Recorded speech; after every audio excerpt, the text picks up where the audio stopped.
இந்த சங்கீதத்துல 3 இடத்துல துதியுங்கள் துதியுங்கள்னே வரும். முதல்ல ஏன் துதியுங்கள் அப்படின்னா, சபையை கூட்டி கட்டி நொறுங்குண்டவர்கள் காயம் ஆற்றுகிறார். அடுத்த துதியில என்ன நடக்குது? கர்த்தரை துதியுடன் பாடி கொண்டாடுங்கள். துதியுடன் பாடி கொண்டாடுங்கள்.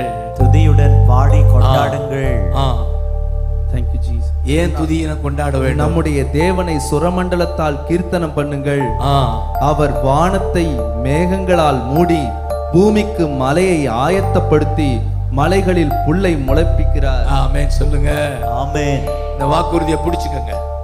இதெல்லாம் எதுக்கு எழுதப்பட்டிருக்குன்னா, இதை நம்ம கிளைம் பண்ணணும், இதை பிடித்து தான் ஜெபிக்கணும். ஆமென் சொல்லுங்க. ஆமென். எங்களுக்கு வாக்கு கொடுத்தீரே, வாக்கு கொடுத்தீரே. வேதத்துல எழுதி எங்களுக்கு வாக்குறுதி கொடுத்திருக்கீங்கப்பா. வேதத்துல எழுதி எங்களுக்கு வாக்குறுதி கொடுத்திருக்கிறீங்கப்பா. அப்படி சொல்லுங்களே வாய் திறந்து. சபையை பிரசன்னத்தால மூடுகிறா, என்னை பிரசன்னத்தால